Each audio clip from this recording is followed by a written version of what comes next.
안녕하세요. 사연에 빠지다의 DJ 민영입니다. 오늘 사연자는 가족이라면 응당 서로의 비밀을 평생 무덤까지 가지고 가서 지켜주겠다고 다짐을 했는데 살다 보니 그것도 사람 나름이라는 사실을 알아버렸다는데요. 과연 어떤 사연인지 들어보시겠습니다.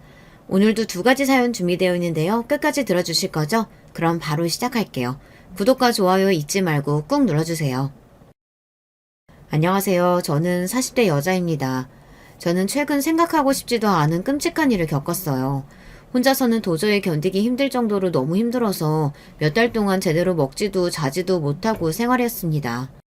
내 인생에 어떻게 이런 일이 생길 수가 있나 매일매일을 원망하며 보내고 있던 와중 상상할 수도 없는 일이 생겨서 사연을 보내게 됐어요. 최악의 상황을 경험했으니 더는 나에게 이 이상 힘든 일은 생기지 않을 거다 장담했는데 세상이 저를 그렇게 내버려두지 않더군요. 도대체 제가 잘못한 게 뭐가 있다고 세상은 저를 벼랑 끝까지 내몰았어요. 가장 힘든 순간 힘이 되어줄 줄 알았던 가족들이 오히려 저를 더 힘들게 만들었습니다. 최악의 순간을 맞이하고 나니 이럴 줄 알았으면 애초에 이상하다 싶었을 때 결혼하지 말았어야 했는데 그런 생각이 들면서 지난 시간이 모두 다 후회됐어요. 그랬으면 지금 이 순간 이런 끔찍한 기분에 사로잡히지는 않았을 텐데 싶어서요. 저는 결혼하고 많이 변했습니다. 결혼 생활이 너를 띠듯 하루하루가 살얼음판이다 보니 성격도 생각도 결혼 전과는 180도 달라졌어요. 하도 눈치를 보다 보니 말수도 없어지고 사람이 조용조용한 성격으로 바뀌더라고요. 어릴 때는 이러지 않았어요. 사람들 앞에 나서기를 좋아하고 말도 많아서 주변에 친구도 많았습니다. 남편도 그 친구 중 하나였어요. 남편과 저는 같은 고등학교 동창입니다. 남녀 공학이라 남자아이들과 스스럼없이 친구로 지냈어요. 특히나 제가 악기를 다루는 오케스트라 동아리를 했었는데요. 그때 같이 동아리했던 친구들과 성인이 돼서도 단짝으로 지냈습니다. 그중 하나가 남편이에요. 저는 현악기였고 남편은 관악기라 학교 다닐 때는 크게 친하지 않았어요. 그러다 저랑 친한 친구였던 수혁이라는 친구가 남편이랑 단짝이라 저도 가까워지게 되었습니다. 나중에 성인이 돼서 각자 직장 생활을 하다 수혁이를 통해 다시 남편을 만나게 됐고 자주 모임을 하고 만나다 보니 자연스레 가까워져서 연애도 하고 결혼까지 하게 됐어요. 학창시절 친구다 보니 남편과 저는 친구처럼 재밌게 결혼 생활을 할 줄 알았어요. 결혼 초기에는 동갑이다 보니 자주 티격태격 하긴 했어도 금방 풀고는 했습니다. 그렇게 저와 남편은 평생 소꿉놀이 하듯 잘 살 것만 같았죠. 그런데 저희 부부에게도 문제가 하나 있었습니다. 바로 시어머니였어요. 시어머니는 성격이 유난해도 너무 유난하십니다. 만날 때마다 느끼는 건데 뭐든 자기 뜻대로 해야 직성이 풀리시더라고요. 그러다 보니 저는 시간이 지나면 지날수록 자꾸만 시어머니 눈치를 보게 됐어요. 자꾸 구박을 받다 보니 저도 모르는 사이 그렇게 되더라고요. 한 번은 그런 적이 있었어요. 결혼식을 올리고 신혼여행을 다녀온 지 일주일째 되던 주말이었어요. 신혼여행에 다녀오자마자 저나 남편이나 둘 다 출근하느라 짐 정리를 하나도 못했습니다. 그런데 하필 그날 시어머니께서 연락도 없이 불시에 집에 찾아오셨어요. 명분은 반찬을 해오셨다고 했는데 결국은 제 살림을 감시하러 오신 거죠. 새아가, 너는 결혼한 지가 언젠데 아직도 집이 이렇게 정리가 안 돼 있어? 쉬는 날이면 빈둥거리지 말고 후다닥 일어나서 정리부터 해야지. 우리 아들은 평생 지저분한 집에서는 안 살아봐서 이렇게 어질러져 있는 집에서는 못 살아. 어머머, 화장실 좀 봐. 너 화장실 청소 안 하니? 시어머니는 무슨 취조 나온 형사처럼 집안 여기저기를 마음대로 드나드시며 화장실이며 옷장을 마음대로 열어보셨어요. 저는 너무 당황해서 말문이 다 막혔습니다. 저희 친정엄마도 우리 집에 와서 그런 적이 없으신데 시어머니께서 마음대로 제 물건들을 열어보시니 얼떨떨 하더라고요. 엄마, 쉬는 날 연락도 안 하고 이렇게 아침부터 들이닥치면 어떡해요. 그리고 우리 저번 주에 신혼여행 다녀왔어. 내내 출근하느라 정리할 시간 없었어. 시어머니의 갑작스러운 방문에 당황해 어쩔 줄 모르는 저를 보곤 남편이 미안했는지 애써 어머니 앞에서 제 편을 들었어요. 근데 시어머니는 그게 또 마음에 안 들었는지 저를 보며 혀를 끌끌 찼습니다. 출근하면 하루 종일 회사에서 산다니? 퇴근하고 와서 조금씩 정리했으면 벌써 다 했을걸. 암튼 요즘 여자애들은 이렇게 살림에 살자도 모르고 시집을 온다니까. 도대체 친정에선 뭘 가르치는 건지. 나 봐라. 우리 유리는 어릴 때부터 내가 가르쳐서 지금도 못하는 게 없잖아. 유리는 어디다 내놔도 걱정이 안 된다니까. 그거야 엄마 생각이지. 유리 걔 하는 짓을 보고도 그런 말이 나와? 걔가 그러고 사는 게 엄마가 다 오냐오냐 해주니까 그러는 거라고. 우리 유리 정도로 예쁘고 괜찮은 애가 사치 좀 부리면 어때? 앞으로 있는 집에 시집가면 되는 거지. 우리 유리는 내가 알아서 잘 시집 보낼 거니까 우리 딸 걱정은 말고 네 걱정이나 해. 아들, 아이고 냉장고 텅텅 빈 것 좀 봐라. 우리 아들 밥도 못 얻어먹고 쫄쫄 굶나 보네. 시어머니는 굳이 자리에 있지도 않는 남편 여동생 신우이 이야기까지 꺼내시며 저랑 비교하셨어요. 그러면서 냉장고 안에 뭐가 있나 하나하나 뒤지면서 가지고 왔다는 반찬을 아무데나 막 쑤셔 넣었습니다. 이거 다 우리 아들이 좋아하는 반찬들이니까 먹어보고 공부 좀 해. 내가 기껏 우리 아들 잘 키워서 보내줬으면 새아가 네가 떠받들고 살아야지. 이렇게 밥도 안 먹이면 되겠니? 시어머니는 당신이 낳아 키운 자식들에 대한 애정이 넘쳐 흘렀습니다. 물론 안 그런 부모가 어디 있겠어요. 다 자기 자식이 제일 귀하고 소중하죠. 그런데 저희 시어머니는 그 정도가 심했습니다. 제가 보기엔 남편이나 시누이나 여러 면에서 평범한데 시어머니는 항상 남들보다 잘나고 대단하다고 추켜세웠죠. 며느리인 제가 거기다 대고 뭐라고 하겠어요. 그냥 그러려니 할 수밖에 없었죠. 저희가 며칠 장을 못 봤더니 냉장고가 텅텅 비었나 봐요. 오늘 안 그래도 장 봐서 넣어놓으려고 그랬어요. 남편이 연신 제 편을 들었지만 소용없었습니다. 시어머니는 제가 영 마음에 안 드시는 것 같았어요. 저는 시어머니의 마음을 얻기 위해 부지런히 노력했습니다. 그날도 신혼여행에서 사온 명품 가방을 얼른 꺼내서 시어머니에게 보여드렸어요. 아참, 어머니 샤넬 좋아한다고 하셔서 제가 신혼여행에서 돌아오면서 면세에서 사왔어요. 어떠세요? 마음에 드세요? 남편에게 듣기로는 시어머니나 시누이 둘 다 워낙 명품을 좋아한다고 하길래 신혼여행 선물로 시어머니랑 시누이 가방을 사왔어요. 저도 사본 적 없는 샤넬이었지만 이 기회에 시어머니랑 가까워지고 싶은 마음에 저도 무리 좀 했습니다. 그런데 시어머니는 제 성의에도 영 표정이 좋지 않으셨어요. 새아기, 너 이런 거 처음 사보는구나? 아무리 샤넬이면 뭐하니? 사람마다 취향이라는 게 다 있는 건데.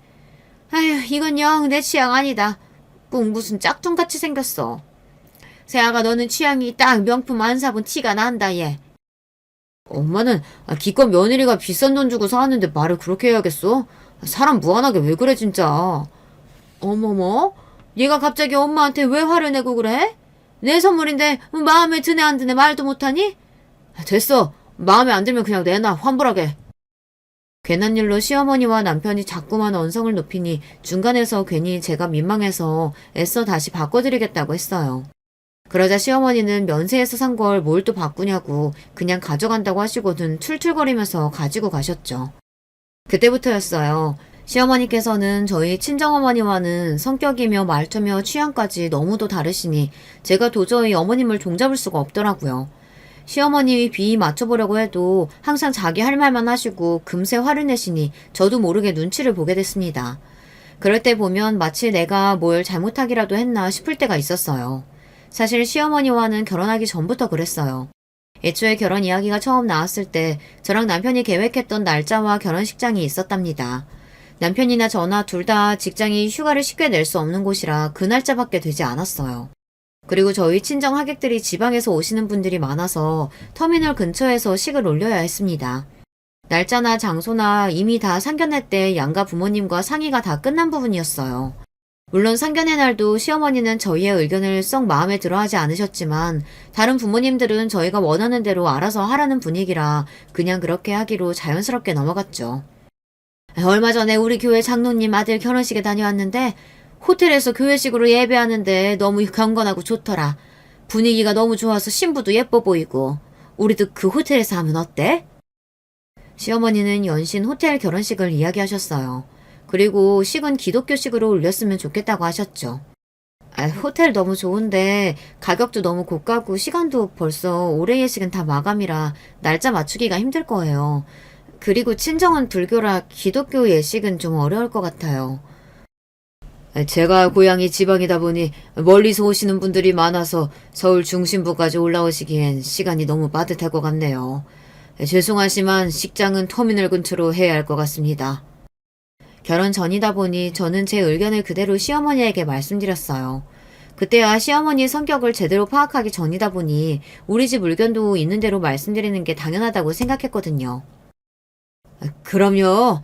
제 안사람이 워낙 남들 이목을 많이 신경 쓰는 사람이라 괜한 소리를 했습니다.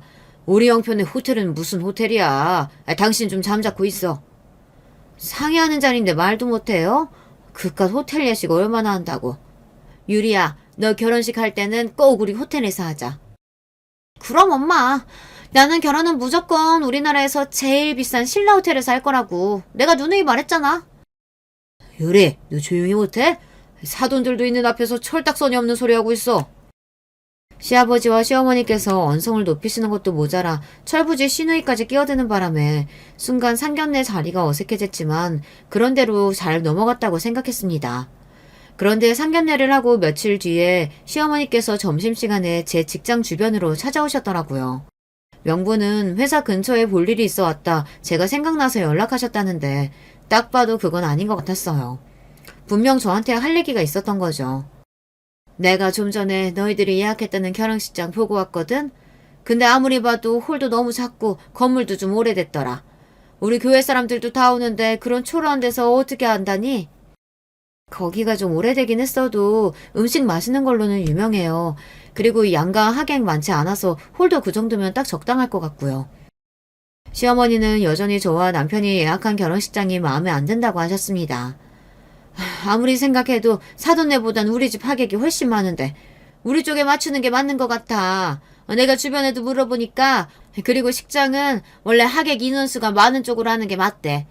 난 그 결혼식장을 너무 마음에 안 들어.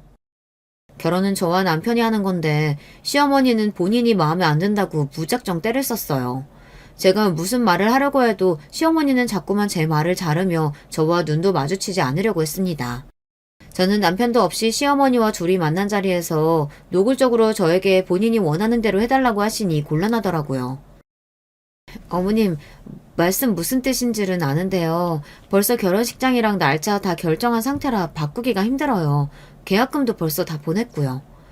사실 아직 계약금은 넣지는 않았지만 시어머니 말대로 하고 싶지 않아서 계약금을 보냈다고 그냥 이야기했습니다. 이 정도로 이야기했으면 시어머니도 더 이야기하지 않으실 줄 알았죠. 그런데 웬걸 시어머니는 오히려 더 정색하시며 저를 쏘아봤어요. 너는 애가 어른 말에 꼬박꼬박 말대꾸 하는 건 어디서 배워먹은 거니? 앞으로 우리 식구 될 사람이니까 내가 알려주는 건데 네가 지금까지 친정에서 어떻게 살았든 나는 내 며느리가 내 앞에서 말대꾸 하는 거 절대로 못 봐준다. 우리 집 애들도 부모 말이라면 무조건 내내 하면서 거역해 본 적이 없는 애들이야. 시어머니께서 정색하고 너무 화를 내시니 오히려 저는 너무 당황스러워서 어쩔 줄 몰라 했습니다. 시어머니는 제 반응에도 전혀 아랑곳하지 않으시며 오히려 이야기를 하면 할수록 더 흥분해서 목소리를 높였어요. 됐다. 내가 결혼식장 전화해서 취소하고 알아서 다른 데 알아볼 테니까 그런 줄 알아. 시어머니는 갑자기 본인 마음대로 결혼식장을 취소하겠다고까지 하셨어요. 저는 너무 기가 막혀서 시어머니를 말렸습니다. 어머니, 이미 가족들하고 다 상의해서 결정한 일인데 갑자기 이러시면 어떡해요. 어머님께서 그렇게 마음에 안 드시면 저도 진영씨랑 다시 상의해 볼 테니까 조금만 기다려주세요. 이러다가는 정말 시어머니 마음대로 결혼식장을 취소할 것 같아 저는 애써 좋게 말렸습니다. 그러고는 그날 있었던 일을 남편과 상의했어요. 제 말에 남편은 당연히 난리가 났죠. 이미 다 결정한 일을 가지고 어머니가 왜 번복을 하냐고요.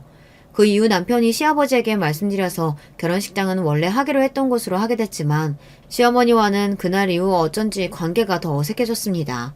시어머니께서 느끼기에는 제가 시어머니의 의견을 듣고도 제 마음대로 결정한 게 되어버렸으니까요. 그래서 그런 건지 시어머니는 결혼식을 올리고 나서도 저에게 쉽게 마음을 열지 않았습니다. 세상에 서로 잘 맞는 고부간이 몇이나 있겠어요. 하지만 저와 시어머니는 기본적으로 맞는 게 하나도 없었어요. 더군다나 시어머니는 저만 봤다 하면 말도 안 되는 일로 꼬투리를 잡으시고 잔소리를 하셨어요. 한 번은 이런 적도 있습니다. 결혼 초기였는데 제가 첫 아이를 임신했을 때예요. 오랜만에 시댁 식구들이랑 만나 저녁을 먹고 있었습니다. 그런데 시어머니께서 식사는 안 하시고 제 얼굴을 빤히 바라보시더라고요.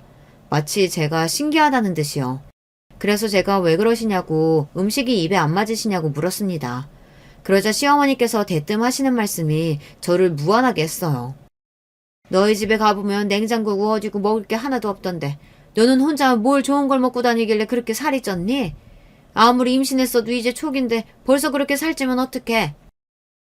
시어머니의 말에 순간 제 얼굴은 홍당무처럼 빨개졌습니다. 어머, 그러네? 언니 벌써 한 5kg는 쪘죠? 우리 오빠랑 사는 게 너무 좋은가 보다. 옆에 있던 시누이까지 얄밉게 말해 보태니 저도 모르게 들고 있던 수저를 내려놓았어요. 거기다가 당황해서 말문도 턱하니 막혀버리더라고요. 결혼 전에 드레스 입는다고 살 많이 빼서 그런 거지. 우리 수정이 지금이 딱 보기 좋아. 그리고 결혼하고 살은 내가 더 많이 쪘어.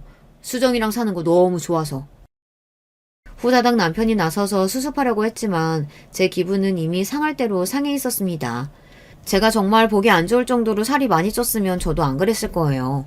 누가 봐도 보통 체격인 저에게 시어머니랑 시누이는 툭하면 너무 많이 먹는다. 얼굴에 또 살 붙는다.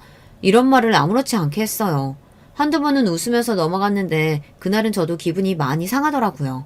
임신한 며느리가 밥 먹는데 바로 맞은편에서 혀까지 끌끌 차시면서 말을 하시니까요. 그동안은 저도 몰랐는데 결혼해서 살다 보니 여자들끼리도 합이 맞아야 하더라고요. 친정엄마랑 여동생이랑 만나면 맛집도 가고 디저트 카페 가는 건 기본이에요. 밥배, 디저트배 따로 있으니까요. 그리고 아무리 피곤하고 힘들어도 저도 그렇고 남편도 그렇고 꼭 삼시세끼는 챙겨 먹는 편입니다. 그런데 시어머니랑 시누이는 몸매 관리한다고 매일 요가에 필라테스를 다니는 건 기본이고 저녁은 거의 안 드세요. 먹어도 샐러드나 토마토 정도를 드십니다. 그래서 집안 행사가 있을 때도 항상 주말 점심으로 잡아야 했어요. 저녁엔 살찐다고요. 물론 시어머니나 시누이나 날씬하고 보기 좋아요. 관리하시는 것도 멋지고 부럽습니다. 그런데 본인들이 그렇게 산다고 해서 저한테까지 본인들의 생각을 강요하니 이런저런 스트레스가 저에게도 쌓였어요. 임신했다고 마음 놓고 먹었다가는 금방 70kg, 80kg 되는 거야. 그러다가 나중에 그 살 다 어떻게 빼니? 지금부터 관리해. 당신은 임신한 며느리한테 무슨 살을 빼라 그래. 나는 여자가 괜히 관리한다고 유난 떠는 것보다 못 먹는 거 없이 잘 먹는 게 더 예쁘더라. 많이 먹어라 우리 며느리. 아이고, 당신도 날씬한 여자 좋아하니까 나랑 결혼한 거 아니야? 말은 다들 저렇게 해도 세상에 뚱뚱한 여자 좋아하는 남자는 아무도 없어. 네, 살찌면 좋을 거 없죠. 저도 먹는 거 좋아하는 것만큼 운동도 하고 그래요. 그래요, 언니. 남자들이 잘 먹는 게 예쁘다, 통통한 게 좋다, 말은 그렇게 해도 다들 날씬한 여자들 보면 눈 돌아간다니까요. 제가 지금까지 만난 남자들도 다들 명품 사달라면 안 사줘도 필라테스나 요가 한다고 하면 학원 다니라고 다 알아서 돈 주고 그랬어요. 아이, 너는 그걸 자랑이라고 말하냐? 남자들이 호구냐? 네 운동하는 돈을 왜 내줘? 오빠 같은 짠돌이는 안 내주지. 나랑 만났던 애들은 다 알아서 주던데? 시댁만 오면 앉아있는 게 민망할 정도로 불편할 때가 한두 번이 아니었어요. 시어머니와 시누이와 잘 지내고 싶어도 관심사나 사고방식이 너무 다르니 가까워지고 싶어도 영원히 가까워질 수 없을 것만 같았죠. 그러던 어느 날이었어요. 주말 저녁이었는데 시어머니께서 울고불고 하시며 남편에게 전화를 하셨어요. 저녁을 먹고 치우고 있던 제가 놀라서 무슨 일이냐고 물었더니 남편도 잘은 모르겠다는데 무슨 일이 있는지 시어머니께서 오시면서 지금 당장 우리 집으로 오겠다고 하셨답니다. 저는 또 무슨 일인가 놀라서 시어머니를 기다리고 있었는데 정말 시어머니께서 눈물로 범벅이 된 얼굴로 집에 오셨어요. 거기다가 묵직한 캐리어까지 들고 오셨더라고요. 그러시더니 하시는 말씀이 당장 시아버지와 이혼하겠답니다. 내가 자존심 상해서 더는 너희 아버지랑 못 살겠어. 교회 사람들이랑 다 모여서 밥 먹는데 사람을 바보 취급해도 요분수가 있지. 사람들 앞에서 나더러 하는 거 없이 펑펑 돈 쓰면서 사는 된장녀라고 하는 거야. 주말마다 교회분들이랑 모여서 식사를 하시는데 그 자리에서 시아버지께서 술이 좀 취해서 시어머니를 무시하는 말을 하셨나 봐요. 평소 가족들과 있을 때도 간혹 시아버지께서 술이 좀 과하시면 시어머니 험담을 늘어놓으시긴 했는데 남들 앞에서 그러시는 건 처음이라 시어머니도 화가 나실만 했죠. 사실 시아버지께서 시어머니에게 평소에도 불만이 많아요. 시아버지는 70이 넘은 지금도 시장에서 장사를 하십니다. 시아버지께서는 젊어서 안 해본 장사가 없다고 하시더라고요. 남편 어릴 때는 정육점도 하셨고 남편이 학교 다닐 때는 학교 앞 작은 슈퍼도 하시다가 남편이 대학에 들어가고 나선 슈퍼를 정리하시고 물건 배달하는 일을 오래 하셨어요. 남편 이야기를 듣다 보면 시아버지는 한 번도 쉬신 적이 없이 가족들을 위해 성실하게 사신 가장이 맞는데 시어머니에게 들으면 그렇지가 않아요. 시어머니는 평생 가정주부로 살면서 시아버지를 내조하셨는데 시아버지께서 넉넉하게 생활비를 주지 않았다고 불만이 많으십니다. 평생 나한테 해준 것도 없으면서 나한테 매일 사치 부린다고 잔소리하는 것도 참고 살았는데 이제는 하다 나한테 된장녀라고 그러잖아. 나 이제 더는 너희 아버지랑 못 살겠어. 내가 이혼하자고 위자료 달라 했더니 나더러 한 게 없다고 위자료 하나도 못 준대. 그게 인간이니? 나 하루도 너희 아빠랑 못 사니까 너희들이 나 당장 방이라도 하나 구하게 돈 좀 주라. 시어머니의 일방적인 하소연을 1시간 넘게 듣다가 뜬금없이 저희더러 돈을 내놓으라는 말에 저는 놀라서 눈이 휘둥그레졌어요. 유리도 데리고 나와서 살아야 하니까 적어도 20평은 돼야 돼. 요즘 20평대 월세 보증금이 얼마나 하니? 한 1억이면 되나? 그래, 너희 둘 다 직장 탄탄하니까 대출 잘 나오지? 둘이 대출 좀 받아서 1억 좀 만들어봐. 엄마가 아빠한테 위자료 받으면 줄게. 저는 살다 이런 경우는 또 처음 봅니다. 부부싸움하고 집 나온 시어머니가 아들 며느리더러 월세 보증금을 내놓으라네요. 저는 황당해서 헛웃음이 다 튀어나왔어요. 엄마, 지금 그걸 말이라고 해? 그리고 나까지 이런 말 하면 엄마가 서운하겠지만 이번 기회에 말할게. 사실 나도 아버지 이해돼. 엄마 최근에도 아버지 몰래 카드로 피부과 500만 원이나 긁었다면서 아버지 그 연세에도 먹고 살겠다고 가게 하는 거 안 불쌍해? 그 돈으로 피부과 가고 싶냐고. 남편이 창피해서 저한테 말은 안 했다는데 시아버지께서도 된장년이 뭐니 하실 만한 했더라고요. 알고 보니 최근에 시어머니께서 피부과 시술을 멋대로 500만 원이나 결제하고 오셨대요. 그거야. 그나마 원장이 우리 교회 사람이라 유리랑 나랑 둘이 해가지고 500에 싸게 해준 거야. 싸고 비싸고를 떠나서 엄마 500 있어? 돈도 없으면서 마음대로 카드 긁고 다니면 어떡해. 아버지도 이제 늙었어. 노후 준비해야 하는데 엄마가 툭하면 돈만 쓰고 다니니까 얼마나 힘들겠어. 이래서 아들 놈은 키워봐야 소용없다니까. 항상 아버지 편이지. 너 나 돈 주기 싫어서 그렇지? 됐어. 내가 너한테 뭘 바라냐? 어머니 지금 너무 흥분하신 것 같은데 흥분 좀 가라앉히시고 오늘은 늦었으니까 이만 주무세요. 내일 다시 이야기해요. 저는 시어머니께서 너무 화가 나고 흥분해서 아무 말이나 하시는 것 같아 애써 진정시키려고 했습니다. 제가 나서지 않으면 남편이랑도 싸우실 것 같아서요. 내가 지금 흥분 안 하게 생겼니? 너는 착하고 자상한 남편이랑 살아서 몰라서 그래. 네 시아버지 같은 이기적인 인간이랑 살면 이혼 생각을 안 할 수가 없다니까. 시어머니는 그 이후로도 종일 화를 내시며 당장이라도 이혼하고 싶다고 난리였어요. 남편이 그만 좀 하라고 며느리 앞에서 창피하지도 않냐고 그만 잘하고 했습니다. 남편이 시어머니 이부자리를 봐주러 방에 들어가자 시어머니께서 갑자기 저에게 슬쩍 다가오셨어요. 그러더니 제 귀에 다가와서 소곤거리며 하시는 말이 저더러 남편 몰래 숨겨둔 비상금이 없냐입니다. 너는 결혼하고 지금까지 계속 일했으니까 너 버는 거 따로 모아뒀을 거 아니야. 그거 얼마나 되니? 그래도 몇 천 원 있지? 그거 나 좀 빌려줘. 내가 나중에 너희 시아버지한테 받아서 다 줄 테니까. 시어머니는 정말이지 답이 없었습니다. 혹여나 남편이 들을까봐 저에게 작게 이야기하시는데 그 모습이 뻔뻔해도 너무 뻔뻔해 보이더라고요. 어머니, 저희도 전세 살면서 애 키우느라 돈 못 모아요. 제가 돈이 어디 있겠어요. 저도 자식으로서 이런 말 하고 싶진 않지만 시어머니가 얄미워도 너무 얄밉더라고요. 결혼하고 지금까지 시댁에서 도와주신 거라고는 결혼할 때 전세금에 보태라고 시아버지께서 3천만 원 주신 게 다예요. 나머지는 다 저와 남편이 모아둔 돈으로 하고 나머지는 대출받았습니다. 저라고 어린애 키우면서 일까지 하고 싶었겠어요. 한 푼이라도 더 벌려고 애 돌 지나자마자 어린이집에 맡기고 맞벌이 하느라 정신이 없는데 저더러 모아둔 돈 있으면 달라고 하니 기가 막히더라고요. 아휴, 너는 도대체 살림을 어떻게 하길래 맞벌이 하면서 몇 천도 없니? 너 설마 나 주기 싫어서 거짓말하는 거 아니지? 제가 그런 거짓말을 왜 해요. 어머니 어차피 일도 안 하시는데 집 나와서 사시면 뭐 먹고 사시려고요? 시어머니 하시는 행동이 너무 어이가 없다 보니 저도 모르게 한심해서 자꾸 한숨이 다 나오더군요. 집에만 있으면 뭐래요. 시어머니는 일해본 적이 없으니 수입도 없고 시누이는 무용학원에서 애들 가르치는데 월급도 얼마 안 되거든요. 그럼 둘이 나가서 도대체 어떻게 살겠다는 건지 이해가 안 됐어요. 내가 뭐 너희 시아버지 없다고 못 사니? 자식이 둘이나 있는데 당연히 너희가 알아서 먹여 살려야지. 와, 정말 입이 떡 벌어졌습니다.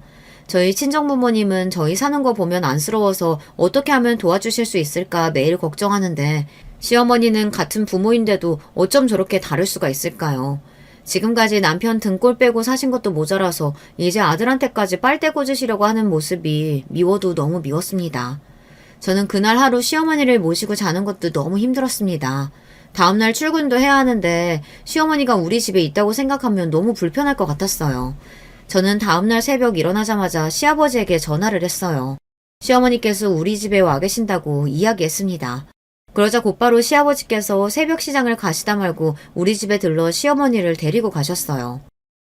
이 옆에 내가 이제 하다 아들 며느리까지 힘들게 해. 당장 안 나와? 된장녀라고 욕할 땐 언제고 나오라 말라야. 나한테 당장 사과해. 안 그러면 나 진짜 당신하고 이혼할 거야. 아휴, 지긋지긋한 옆였네. 내가 당신이랑 이혼하려고 했으면 20년 전에 진작 이혼했어. 빨리 안 나와?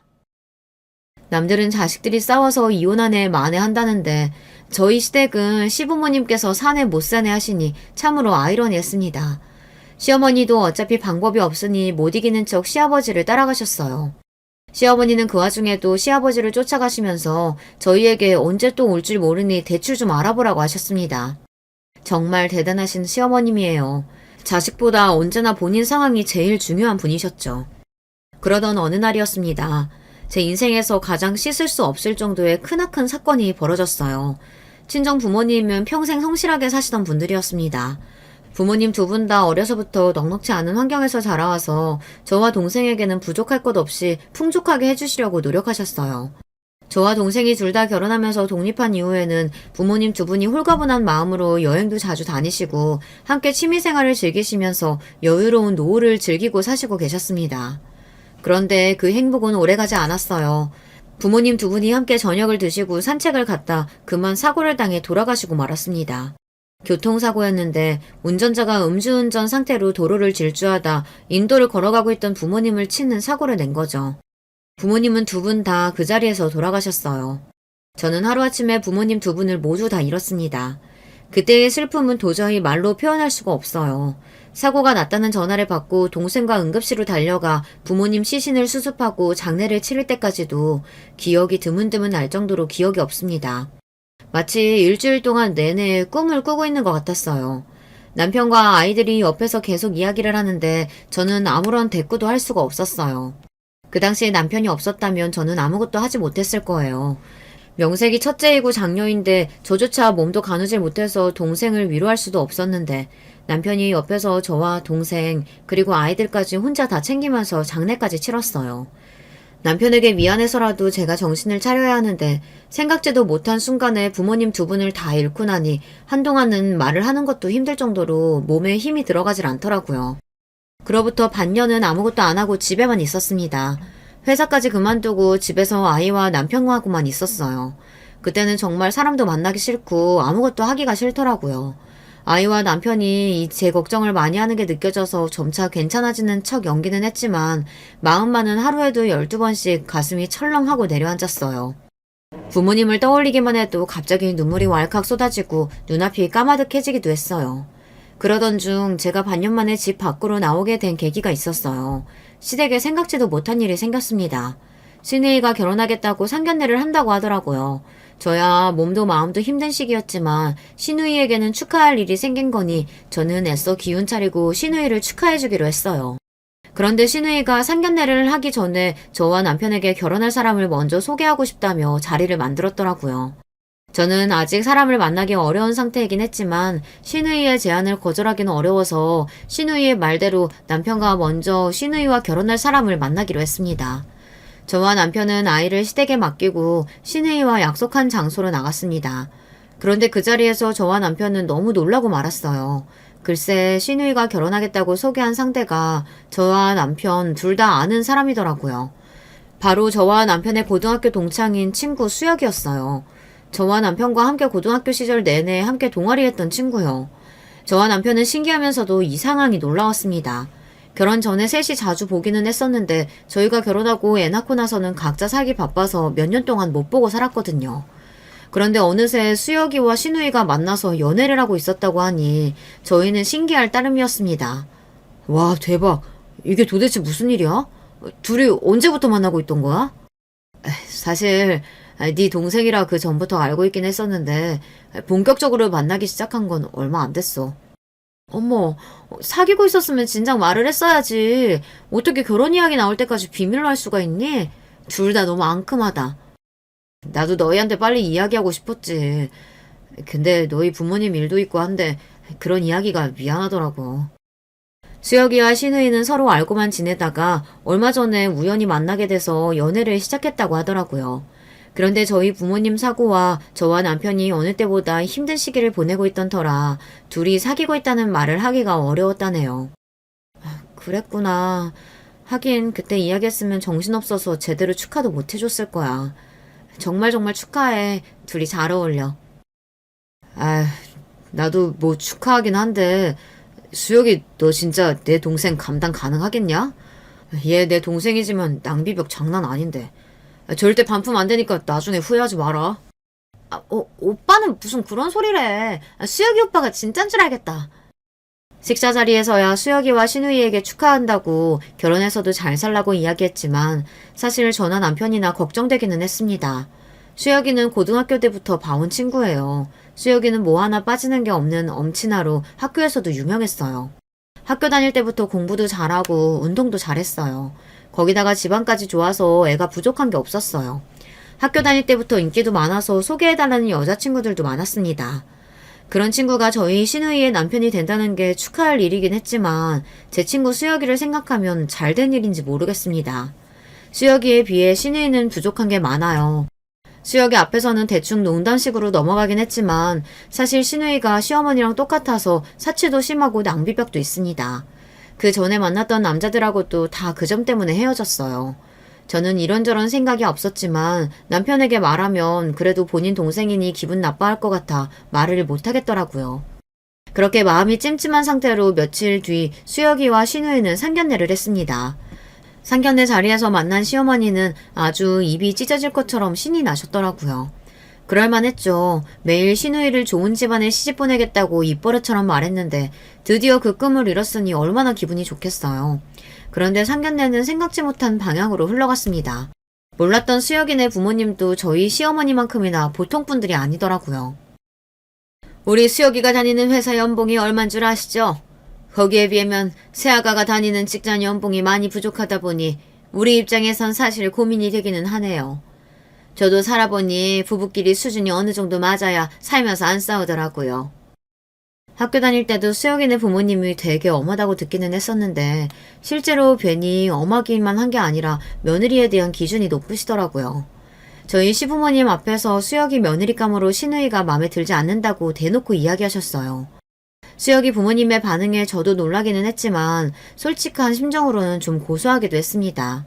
시어머니께서 지금까지 저에게 하신 게 있으니까요. 당신 딸도 본인이 며느리에게 한 것과 똑같이 당하는 기분이 어떠실지 궁금할 정도였죠. 어머, 사돈, 무슨 그런 걱정을 하세요. 우리 요리가 나이는 어려도 살림이 얼마나 기가 막히게 잘하는지 몰라요. 김서방 정도 능력이면 여자가 집에서 차분히 내전만 잘해도 그게 더 이익이죠. 시어머니의 반응에 저는 하마터면 웃어버릴 뻔했습니다. 제 앞에서는 매일 신우이만한 애가 없다고 어디 내놔도 이런 1등 신부감이 없다고 하시더니만 수혁이 부모님께서 대놓고 신우이를 무시하시는데도 그 앞에서는 찍소리도 못하고 결국은 내세운 게 살림을 잘한다는 거더군요. 시어머니의 의외의 모습에 그렇게까지 해서라도 딸을 부잣집에 시집 보내고 싶은 거구나 이런 생각이 들었어요. 그것도 일리가 있기는 있네요. 우리 수혁이가 일은 잘해도 집안일은 영 재주가 없으니 집에서 내조 잘하는 며느리도 좋죠. 우리 쪽에서는 신혼집으로 서초에 30평대 아파트 생각하고 있는데 사돈께서는 결혼자금으로 얼마 생각하고 계세요? 제 생각으로는 못해도 혼수로 3억 정도는 해주시면 좋겠는데. 순간 상견례 자리에 있던 모두가 놀라 눈이 휘둥그레졌습니다. 수혁이네 집이 잘 사는 집인 줄은 알았지만 이 정도일 줄은 몰랐어요. 신혼집으로 20억짜리 아파트를 해줄 테니 혼수로 3억 정도는 준비하라고 대놓고 이야기하시더라고요. 저와 남편은 상견례가 끝나고 나올 때까지 입이 다물어지지 않았습니다. 저희 결혼할 때랑은 문화가 달라진 건지 아니면 있는 집 자식은 원래 다들 저렇게 결혼하는 건가 싶더라고요. 순간 친구 수혁이에게 거리감이 느껴졌습니다. 남편은 상견례가 끝나고 집에 오는 내내 걱정했어요. 시댁에 돈이라고는 다 모아도 돈 몇 천도 없을 텐데 무슨 수로 3억을 만드냐고요.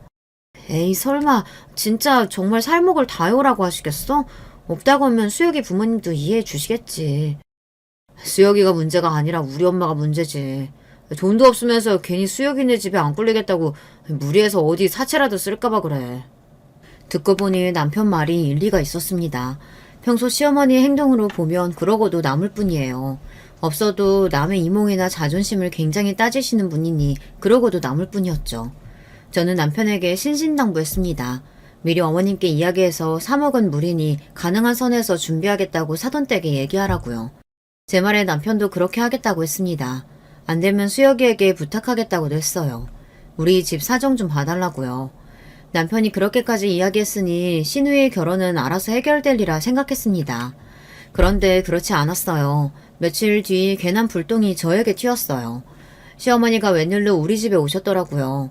친정 부모님 돌아가시고 나서 반년 동안 폐인처럼 내내 집에 있었을 때도 한 번을 들여다보러 오시지 않더니만 웬일로 오셨더라고요. 그런데 오랜만에 만나서 한다는 이야기가 기가 막혔습니다. 저는 시어머니의 말에 두 귀를 의심했어요. 제가 잘못 들었나 해서요. 내가 듣기로 너희 친정부모님 돌아가시고 보상금 꽤 받았다고 들었는데 그게 한 5억이라 했나? 그 중에 3억만 좀 나 줘라. 그 돈 네 시누이 결혼할 때 보태게. 사람이 너무 기가 막히고 황당하면 온몸에 소름이 돋더라고요. 저는 시어머니의 개똥 같은 말을 들은 순간 온몸에 소름이 돋고 입이 쩍하고 벌어졌습니다. 이게 현실이 맞나 싶어서요. 어머님, 지금 그걸 말이라고 하세요? 그 돈이 어떤 돈인지 모르고 지금 저한테 그런 소리 하시는 거예요? 사람이 얼마나 어이없고 황당하면 말을 다 버벅거리게 되더라고요. 거기다가 더 기가 막힌 건 그 다음 말이었어요. 그 돈이 무슨 돈이긴 무슨 돈이야. 그냥 돈이지. 너희 부모님 돌아가셨을 때 하도 네가 유난을 떨어서 내가 말을 못했는데 사람은 원래 다 죽는 거야. 살다 보면 호상도 있고 그런 개죽음도 있는 거지 뭐. 뭐 그런 거 가지고 몇 개월씩이나 죽상을 하고 있냐? 죽은 사람은 죽은 사람이고 산 사람은 살아야지. 네가 진짜 우리 집 며느리라면 이럴 때 도와줘야 진짜 가족이 되는 거야. 그러니까 덜도 말고 딱 3억만 줘. 가만 보면 시어머니는 생각이라는 게 없는 사람인 것 같아요. 그러지 않고서야 저한테 저런 말을 할 수가 없습니다. 어머니, 지금 개죽음이라고 하셨어요? 우리 부모님 돌아가신 게 개죽음이라고 하셨냐고요? 저는 도저히 참을 수 없어서 얼굴이 눈물을 범벅된 채 시어머니에게 울분을 토해냈습니다. 그러자 시어머니는 오히려 그런 제가 더 이해가 안 된다는 듯 오히려 저를 향해 눈을 흘겼어요. 어머머, 얘 시어머니 쳐다보는 눈 좀 봐. 그깟 3억 주는 게 그렇게 아까워? 아유, 치사해서 정말 됐다 됐어. 우리 유리 시집 못 가면 다 너 때문인 줄 알아. 그깟 3억이요? 어머님은 그깟 3억도 없어서 며느리한테 구걸하러 오신 주제에 그런 말이 나오세요? 저는 시어머니라면 이제 치가 떨렸습니다. 저 뻔뻔하고 재수없는 낯짝을 이제 더는 보고 싶지 않았어요. 그때였습니다. 저 말이 심히 거슬렸는지 시어머니가 저에게 갑자기 달려들더라고요. 뭐야? 구걸? 너 지금 말 다 했어? 이게 어디 시어머니한테 그딴 소리를 짓거리고 있어? 네가 맞아야 정신 차리지? 순식간에 저에게 달려든 시어머니는 제 뺨을 세게 갈겼습니다. 순간 간신히 붙잡고 있던 이성의 끈이 빠지지 끊어졌어요. 저는 생각할 틈도 없이 그대로 제 핸드폰을 들었습니다. 그리고 어디론가 급하게 전화를 걸었어요. 너 지금 나랑 얘기하다 어디다 전화 거는 거야? 이게 맞아도 정신을 못 차리지. 너 빨리 3억 안 내놔? 시어머니는 드디어 자신의 바닥을 그대로 드러냈습니다. 제 뺨을 때린 것도 모자라 제게 돈을 내놓으라고 소리를 치더군요. 저는 시어머니가 무슨 소리를 하든 아랑곳하지 않고 전화를 걸었습니다. 수혁아, 나야. 내가 너한테 이 이야기 해야 하나 말아야 하나 많이 고민했는데 내가 진짜 네 친구라면 이야기해주는 게 맞는 것 같아. 사실 우리 시누이 말이야. 20대 초반에 한 번 결혼했었어. 식도 올리고 반년 넘게 같이 살다가 남자가 시누이 돈 쓰는 거에 질려서 헤어지자고 해서 헤어졌는데 혼인신고는 안 했다고 마치 결혼한 적 없는 사람인 것처럼 처녀 행세하고 살더라. 그랬습니다. 시누이에게는 지난 10년 동안 숨기고 있던 비밀이 있었어요. 10년 전에 못 모를 때 외국 여행 중 만난 남자와 둘이 좋아서 식을 올렸어요. 시어머니는 그 결혼을 반대했었는데 시누이가 우겨서 양가 가족들만 모아놓고 식을 올렸습니다. 그런데 같이 산지 반년도 안 되어서 남자가 도저히 시누이랑 못 살겠다고 원래 본인이 살던 나라로 돌아갔어요. 이유는 뻔했죠. 시누이가 일도 안 하고 집에서 펑펑 놀면서 한 달에 카드값을 몇백씩 써대니 감당이 안 됐던 거예요. 그때도 기가 막혔던 게 시어머니와 시누이는 혼인신고도 안 하고 살았으니 마치 아무 일도 없었던 것처럼 사람들 앞에서 처녀 행세를 하더라고요. 시누이는 그 이후에도 몇 번 연애를 했었는데 남자를 만날 때마다 그 일에 대해서 일절 이야기를 안 하더라고요. 그때는 저도 저와 상관없는 일이니 굳이 나서지 않았어요. 하지만 이제는 아닙니다. 시어머니라는 사람을 도저히 봐줄 수가 없어요. 저야 어쩔 수 없이 남편과 자식 보면서 살고는 있지만 수혁이까지 이런 악의 구렁텅이에 빠지게 둘 수는 없었습니다. 너 설마 지금 김서방한테 전화한 거야? 너 미쳤어? 제가 수혁이에게 모든 진실을 다 말하고 나자 시어머니는 노발대발 난리가 났습니다. 제 핸드폰을 뺏으려고 저에게 달려들었어요. 저는 시어머니 하는 짓이 너무 꼴보기 싫어서 제 핸드폰을 높이 들며 시어머니를 밀어버렸습니다. 그런데 그때였어요. 핸드폰 너머로 수혁이가 저에게 만나서 이야기를 나누자고 했습니다. 저도 웬만하면 시누이가 수혁이와 결혼하게 그냥 두려고 했어요. 결혼이라는 게 둘이 좋아서 하는 일인데 제가 아무리 친구라도 참견하는 게 맞지 않는 것 같아서요. 하지만 시어머니께서 하다 이제 절대 넘지 말아야 할 선까지 넘어버리시니 바보처럼 가만히 참고 있을 수가 없었습니다. 저는 곧바로 수혁이를 만나 제가 아는 시누이의 이야기를 다 했어요. 그리고 며칠 뒤 시누이와 수혁이는 파혼했습니다. 당연히 시댁은 완전히 뒤집어졌고 저를 죽이네 살리네 난리가 났습니다. 저는 시어머니 시누이의 연락을 일절 받지 않았어요. 그리고 남편에게 최후의 결정에 통보를 했습니다. 나 지난 10년 동안 참을 만큼 참고 살았어. 근데 이제 더는 아니야. 시어머니하고 연 끊고 살 거니까 이런 나 이해 못하면 당신하고도 이혼할 거야. 당신이 선택해. 남편과 이혼하겠다는 말은 진심은 아니었지만 어쩔 수 없었어요. 앞으로도 남편과 가정을 이끌어가기 위해서는 시어머니와의 인연을 끊어야만 제가 살 수 있으니까요.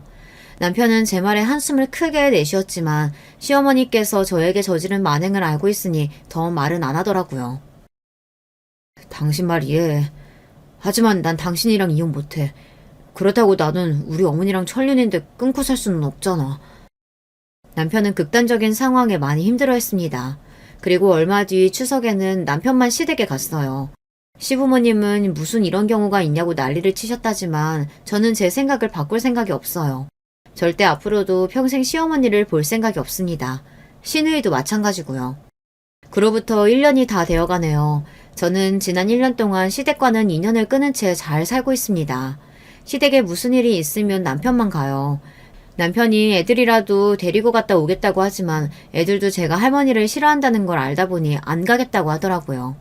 남편도 이제는 적응이 돼서 차라리 저 없이 혼자 가는 게 편하답니다. 시어머니고 시누이고 이상한 소리를 해도 본인은 한 귀로 흘려버리면 그만이라고요.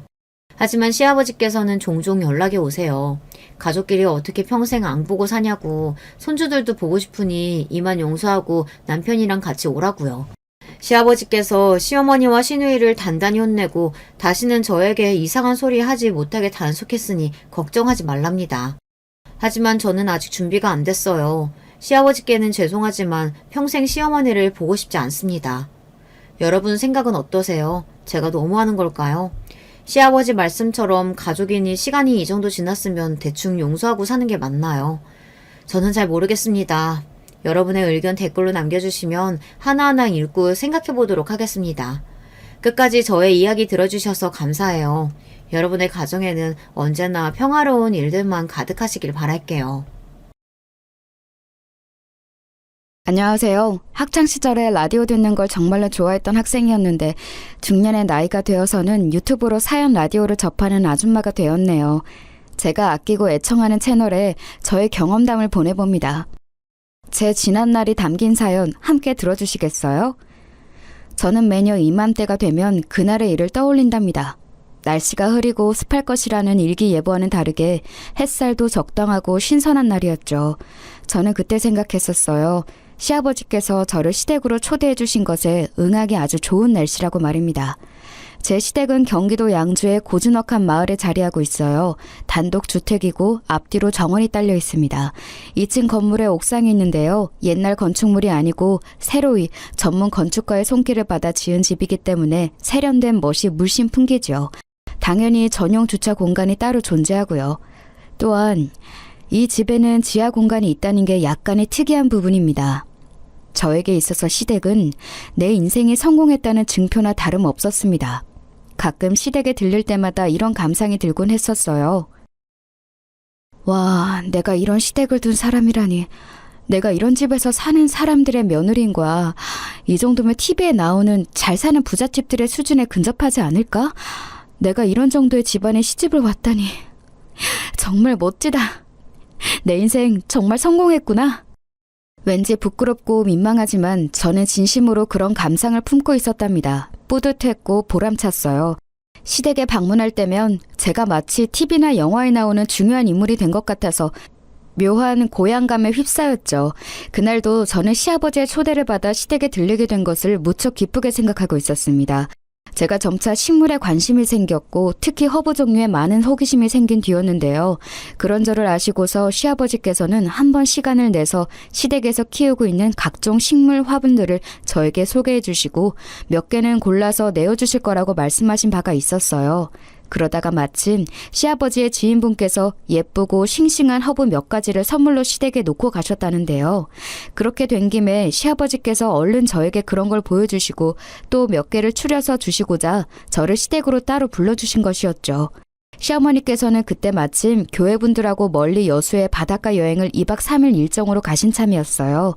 그래서 시아버지께서는 저에게 초대라는 표현을 쓰시면서 편하고 재미있는 시간을 보내자고 해주셨습니다. 얼마나 반가운 마음을 안고 시댁에 도착했었는지 몰라요. 불과 몇 분 뒤에 엄청난 상황을 맞닥뜨릴 줄도 모르고 저는 환하게 웃으며 저를 맞아주시는 시아버지와 인사를 나눴습니다. 아버님, 일기예보에서는 오늘 날씨가 안 좋을 거라더니 전혀 아니네요. 햇살도 적당해서 오는 길에 풍경 보기가 너무 좋았어요. 간단히 아침 겸 점심을 먹고 나왔더니 바깥 풍경을 보며 오는 동안 저절로 향 좋은 커피나 차 같은 게 생각나지 뭔가요? 저희 잠깐 티타임 가져요. 그런데 점심은 이미 드셨죠? 티타임? 그거 좋지. 뱃속에 뭔가 딱히 든 게 없어서 커피는 좀 부담스럽고. 꽃잎차나 한 잔 마셨으면 좋겠구나. 네? 혹시 아버님 아직 식사 전이세요? 이미 점심때가 꽤나 지났는데요. 어머님이 안 계셔서 식사 잘 못하고 계신 거예요? 그런 건 아니고 원래 아까 밥을 챙겨 먹으려고 했는데 예상치 못한 일이 생겨버리는 바람에 그러지를 못했구나. 때를 놓쳤더니 별로 입맛도 안 돌아. 네 말 맞다나 그냥 티타임이나 갖자. 가볍게 한 잔 마시고 나서 뒤뜰에 있는 화분들부터 보러 가자꾸나. 네, 그렇게 할게요. 꽃잎차는 저번에 보니까 어머니께서 종류를 꽤 늘리셨던데 뭐가 괜찮을지 제가 우선 살펴보고 우리도록 할게요. 괜찮으시죠? 그렇게 해라. 나는 잠깐 2층 테라스 소파에 가서 앉아있으마. 밖에 바람이 솔솔 부는 것 같은데 바람이나 쐬면서 심신을 다스리고 있으련다. 뒷짐을 지고 2층으로 올라가시는 시아버지를 보며 제가 고개를 연속해서 갸웃갸웃 거렸습니다. 왠지 시아버지께서 기운이 착 가라앉아 보이셨거든요. 바로 전날에 통화를 할 때까지만 해도 그리고 출발하기 전에 문자를 짧게 주고받았을 때에도 별다른 이상 징후는 포착한 바가 없었어요. 그런데 어딘가 가라앉아 보이는 시아버지의 안색하며 뭔가 수심이 짙으신 듯 바람을 쐬겠다고 하시는 것까지 왠지 이상했어요. 그냥 느낌이라는 게 그랬어요. 묘한 예감이 들었다고나 할까요? 저는 시어머니께서 정리해 놓으신 꽃잎차들을 살펴보다가 은은한 향이 나는 한 가지를 골라냈고 전용 다도 용기를 찾기 시작했어요. 이것에 딱 걸맞은 용품이 있었다는 게 떠올랐거든요. 살림은 죄다 어머니께서 혼자 도맡아 하시고 그도 아니면 도우미 이모님께서 종종 하시니까 나는 뭐가 어디에 있는지 정확히 위치를 아는 게 없네. 이제 보니까 어머니께서 늘 부엌에 계셨고 나는 잡일만 거들어 왔구나. 찾는 게 금방 눈에 안 들어와서 꽤 헤매게 되는 동안 자연스레 그런 생각이 들더라고요. 한숨을 내쉬던 저는 무의식적으로 부엌 옆 공간으로 발걸음을 옮겼다가 약간 이상한 소음을 듣게 되었어요. 아주 어렴풋이 제 귓가에 닿은 소음은 언뜻 사람 목소리 같기도 하고 헷갈렸습니다. 아주 찰나에 들었던 거라서 저는 별로 신경을 안 쓰려고 했어요. 그런데 또다시 미묘한 어떤 소음이 들려오는 거예요. 이제는 아예 무시를 할 수가 없어져서 저는 그 소리가 들려왔던 방향대로 가보았어요. 그랬더니 저는 어느새 지하실로 내려가는 계단 앞에 서 있었죠. 집에는 당연히 저와 시아버지 두 사람뿐이었기 때문에 저는 설마 저 아래에 누가 있다거나 하는 가정은 쉽사리 하지 않았습니다. 그냥 별 생각 없이 이쯤에서 뭔가 소리가 나지 않았나 하면서 앞에 서봤던 거예요. 그렇기에 저는 순전히 장난스럽게 아주 가볍게 계단 아래를 향해 이런 혼잣말을 했던 것이고요. 저기요, 아무도 없는 거 맞죠? 아무도 안 계시면 저는 이만 가볼게요. 차를 맛있게 우려해서요. 장난처럼 혼자 뱉어보았던 혼잣말. 그러나 발길을 돌린 저의 뒤편에서 작지만 분명한 음성이 대답으로 들려왔습니다. 여기에요. 지금 여기에 사람 있어요. 제발 살려주세요. 순간적으로 몸에 소름이 쫙 돋더라고요. 제가 너무 놀라서 일단 휴대폰부터 찾아서 손에 얼른 쥐었습니다. 그리고 시아버지께 우선 말씀을 드려볼까 이런 고민을 하다가 안쪽에서 다시 목소리가 들려오길래 일단은 계단을 먼저 내려가 봤어요. 참고로 시댁의 지하실은 아주 옛날에 쓰던 그릇들이나 빈 항아리 그런 것들이 주로 보관되어 있는 그런 공간이었는데요. 지하실로 내려가며 3평 정도 되는 꽤 널찍한 공간이 우선 있었고 문이 하나 있었는데 그 안에는 주로 오래오래 두고 먹는 식재료 같은 게 자리하고 있었습니다. 저도 시댁에 방문할 때마다 매번 지하실에 내려가 본 게 아니었기 때문에 사실 어떤 공간인지 잘 알지 못했어요. 그렇기에 반쯤은 낯설고 두려운 심정을 안고 지하실로 내려갔던 거예요. 그리고 굳게 닫혀있는 성인 여성의 표준 신장인 저보다도 높이가 조금 낮은 문 너머에서 음성이 들려오고 있었다는 것을 알고는 놀라서 기절할 뻔했습니다. 그리고 잠시 후에는 거기서 더욱 놀라고 말았죠. 진짜 심장이 멎는 줄 알았어요. 설마 형님? 지금 앞에 계신 거 형님 맞으시죠? 분명히 형님 목소리였어요. 형님 저 좀 살려주세요. 얼른 여기서 꺼내주세요. 무서워서 미칠 것 같아요. 동서? 세상에. 이게 무슨 일이야. 지금 그 안에 동서가 있다고? 이건 창고니까 당연히 밖에서 잠그는 문인데 그 안에 동서가 어쩌다가 갇힌 거야? 어머나 미쳤어. 이게 지금 무슨 상황이야. 지금 놀라고만 계실 때가 아니에요. 빨리 저를 꺼내주기나 해주세요. 형님, 저 여기에 1분이라도 더 못 있겠다고요. 이러다가 정신병 걸릴 것 같아요. 당연히 그래야지. 내 정신 좀 봐. 얼른 이 잠근 장치부터 풀어볼게. 근데 모양이 희한하게 생겨서 바로 풀지는 못할 것 같으니까 잠시만 기다려줘. 저 인내심 별로 없거든요. 원래도 인내심이 없는 편인데 지금은 더 없어진 상태예요. 그러니까 제발 좀 빨리 어떻게든 문 좀 열어보세요. 못하시겠으면 그냥 119에 신고나 해주시든가요. 잠깐만. 나 지금 이거 푸는 법을 알아낸 것 같아. 곧 열릴 테니까 잠깐만 기다려봐. 근데 동서 지금 여기 얼마나 있던 거야? 대체 어쩌다가 갇힌 거고? 동서가 여기 있는데 아버님께서는 왜 이 사실을 모르셨지? 하여간 별 희한한 일이 다 있네. 난해한 잠근 장치와 씨름을 하며 그렇게 중얼거렸던 저는 문득 어느 가정 한 가지에 생각이 다다르고 말았고 그 순간 손을 덜덜 떨면서 뒤를 돌아봤어요. 그러자 제 뒤편에는 시아버지께서 서 계셨습니다. 무표정한 얼굴로 말이에요. 간접등 2개만 켜져 있는 지하실에서 가만히 서 계시는 시아버지를 일대일로 마주하자 저도 모르게 긴장 어린 마른 침이 삼켜졌어요. 어느새 문 안쪽의 동서는 조용해져 있었습니다. 제가 잠근 장치에 집중하면서 혼잣말을 하는 사이 동서는 이쪽으로 다가온 시아버지의 발소리를 들었던 거예요. 시아버지께서 앞에 오신 걸 알아차리자 조용해진 동서, 그리고 바깥에서 잠기는 문 안에 갇혀있던 동서. 동서는 면허가 없어서 택시를 애용했으니 집 밖에 차가 없었다는 건 그렇다 치고 신발장에 동서의 신발마저 없었죠. 시어머니께서 여행을 가 계신 현재 이 집에는 시아버지뿐이셨으니 그렇다면 동서를 이렇게 가둔 범인은 당연히 제 눈앞에 계신 시아버지라고 봐야 옳았습니다. 그걸 저에게 숨기신 것이고요. 그 가정을 해낸 저는 제발 제가 틀렸기를 바라면서 시아버지를 향해 애써 웃어 보였어요. 아버님, 조금 황당한 일이 있어요. 지금 여기 안에 동서가 갇혀 있거든요. 어쩌다가 이렇게 됐을까요? 실수로 이렇게 됐나 봐요. 잠금 장치를 어떻게 여는 건지 저는 잘 모르겠는데 아버님께서 해주시겠어요? 동서가 안에서 많이 무서워하네요.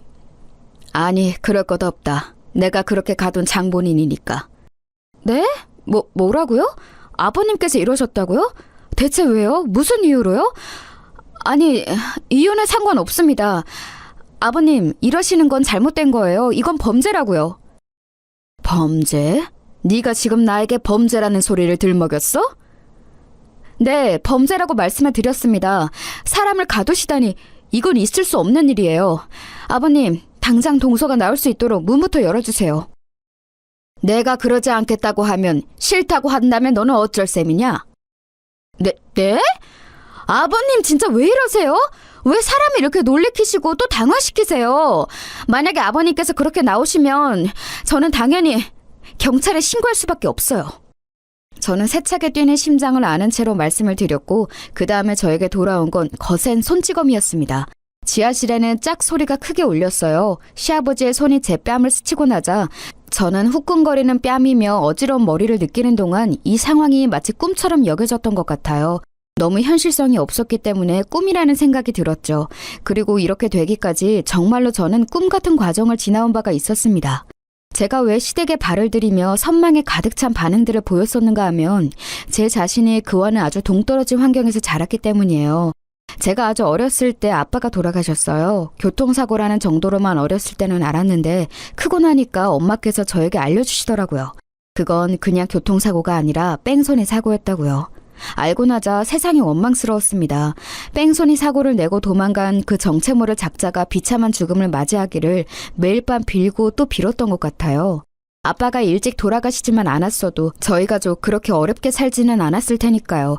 저희 가족에게는 딱히 교류하며 지내는 친척들이 없었습니다. 외롭지만 저희끼리 행복하게 그리고 소박하게 잘 살고 있었는데 그 뺑소니 사고가 저희 가족의 평화를 앗아갔던 거예요. 엄마는 그 이후로 저희 자매를 먹여 살리기 위해 고군분투하며 이런 일 저런 일 다 병행하시다가 어느 날 청소일을 하시던 목욕탕에서 현기증을 일으켜 쓰러지시는 바람에 관절을 크게 다치셨습니다. 저희가 돈이 있기를 하나요? 아니면 무슨 빽이 있기를 하나요? 아프면 아픈 대로 다치면 다친 대로 큰일 나고야 마는 게 당시 저희 처지였어요. 엄마는 제때 적절한 치료를 받지 못하셨고 결국은 그 이후로 다리를 살짝 절게 되셨으며 극심한 허리 통증에 시달리며 살게 되셨습니다. 당연히 이를 구하시는 것에 큰 제약이 생겼죠. 야, 너는 너무 걱정할 것 없어. 내가 열심히 해서 돈 벌 거고 취직 잘해서 너 대학까지 다 보내고 그렇게 할 거야. 너는 나만 믿고 따라오면 돼. 알았지? 엄마가 그렇게 되셨을 때 언니는 중학생이었습니다. 중학교 3학년이었고 가장의 역할을 앞으로 하기 위해 그럴 생각으로 고등학교를 인문계 진학을 포기해버렸어요. 언니는 학교 수업이 끝나면 식당으로 달려가서 아르바이트를 했습니다. 곱창을 파는 곳이었어요. 언니, 팔에 또 그 자국은 뭐야? 또 상처난 거야? 이번에도 혹시 저번처럼 손님 볶음밥 볶아주다가 뜨거운 불판에 데인 거야? 화상 입은 것 같은데... 별거 아니야. 별로 아프지도 않고 이런 것쯤은 시간만 지나면 다 낫게 되어 있어. 그래도 오늘은 지난번처럼 손님들 볶음밥 볶아주다가 실수로 밥을 반 이상 테이블로 날려버리는 실수는 안 했다. 그건 언니 실수라기보다는 어쩔 수 없는 일이라고 내가 말했잖아. 일하다가 보면 그럴 수도 있는 거지. 게다가 언니는 거기서 일하는 사람들 중에서 혼자 학생이라 어리고 경력도 얼마 안 되는데 남들처럼 잘하기를 바란다면 그건 사장이 이상한 거야. 아유, 그래도 동생이라고 이 언니 편 들어주는 거야? 이래봬도 내가 점점 실력이 발전하고 있으니까 너무 걱정하지 마. 잔실수가 많은데도 인내심 가지고 나를 안 자르시는 것만으로도 나는 사장님께 감사하고 있어. 일을 다닐 때가 있다는 것만으로도 감사하는 마음으로 그런 자세를 갖고 일해야지. 무척 힘든 나날이었을 텐데 언니는 불평불만을 하기보다는 주어진 것에 감사할 줄 아는 사람이었던 것 같아요. 늘 긍정적으로 힘을 내려고 했고 저에게 그 기운을 나누어주고 싶어 했었어요. 언니하고 저는 성향이 미묘하게 다른 자매였습니다. 언니가 어떻게든 좋은 생각만 하면서 힘을 내려고 했었다면 저는 분한 심정으로 일을 갈면서 목표를 세우고 나아가는 쪽이었죠. 만약 저희 가족이 경제적으로 풍족했다면 아빠가 돌아가셨다고 해서 저희가 큰 영향을 받고 무너지지는 않았을 거라는 생각이 들었어요. 이게 다 원래 지지부진하게 살고 있었기 때문에 벌어진 비극으로 생각이 되었던 것이죠. 저는 냉정하게 제 공부 수준을 평가했습니다. 내가 대학 입시 직전까지 죽도록 노력하고 거기에 만약 운까지 따라준다면 대략 이 정도 수준의 대학들에 갈 수 있겠구나. 최고라고 불리는 것들은 아니니까 나는 다른 부가적인 것들을 키워가면서 노력할 필요가 있겠어. 친구도 잘 사귀고 남자도 잘 만나야 돼. 이런 것들까지 미리 신경 쓰고 관리를 해야 내가 성공해서 살 수 있는 거야. 지금 생각해보자면 저는 계산기를 꽤 두드릴 줄 아는 아이였던 것 같네요. 무서우리만치 현실적이었으며 그러면서도 목표와 이상을 높게 두었었죠. 그래서 점차 언니하고는 갈등을 빚게 되었어요. 가치관이 너무 달랐거든요.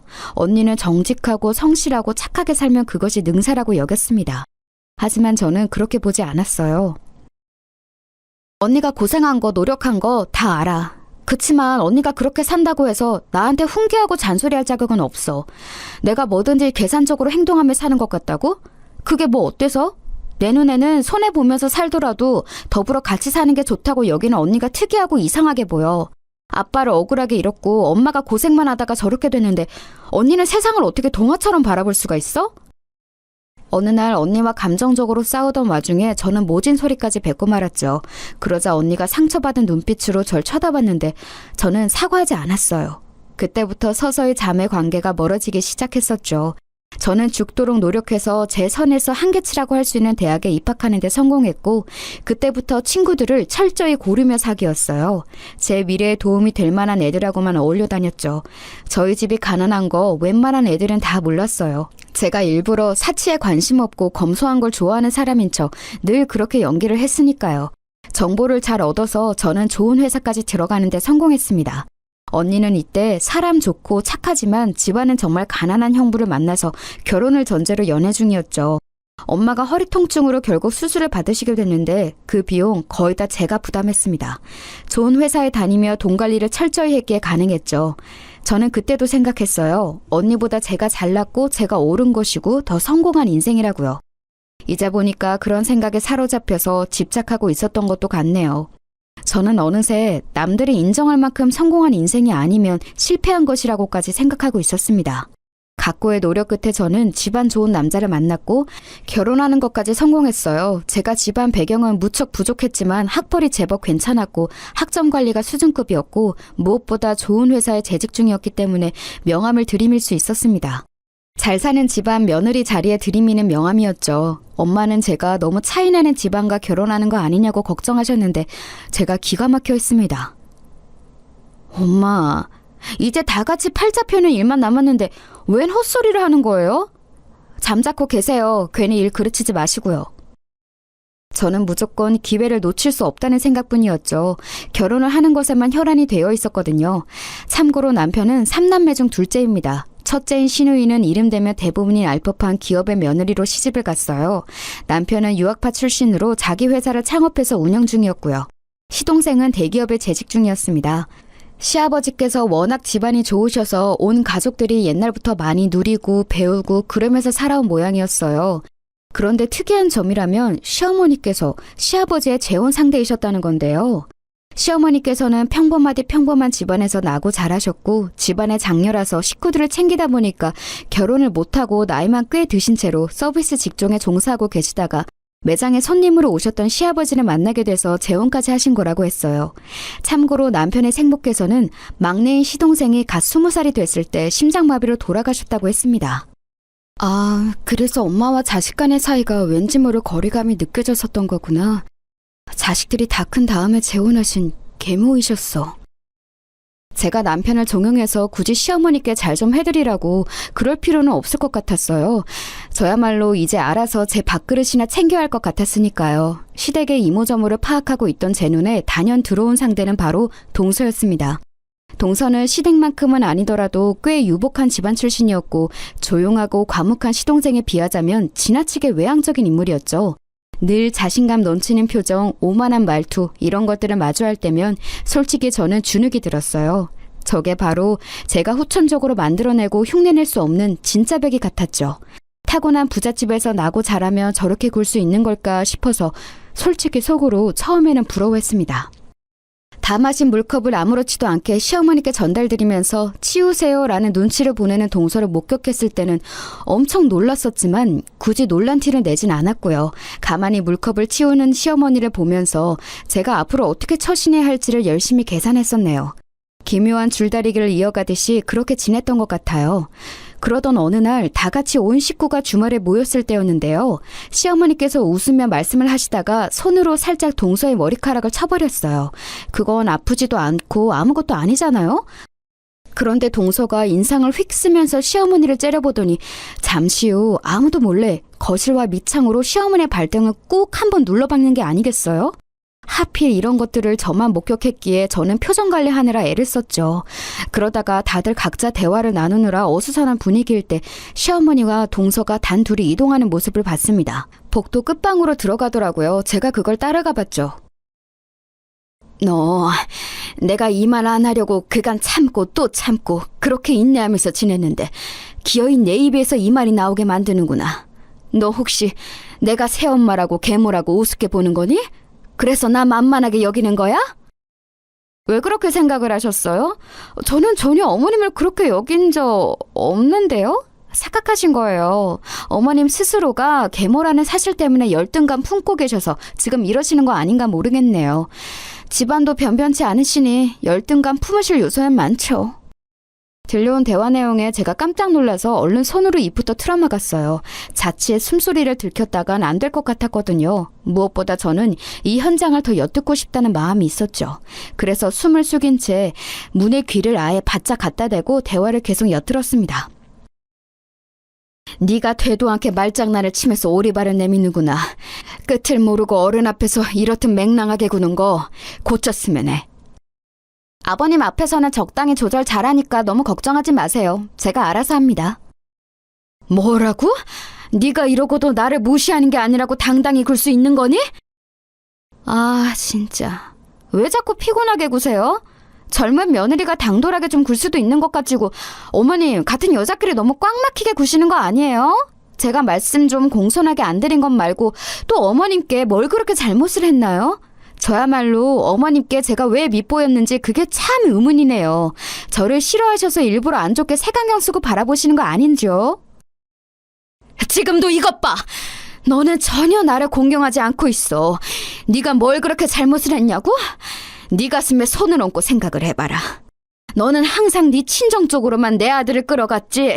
이걸 네가 아니라고 말할 수 있을까?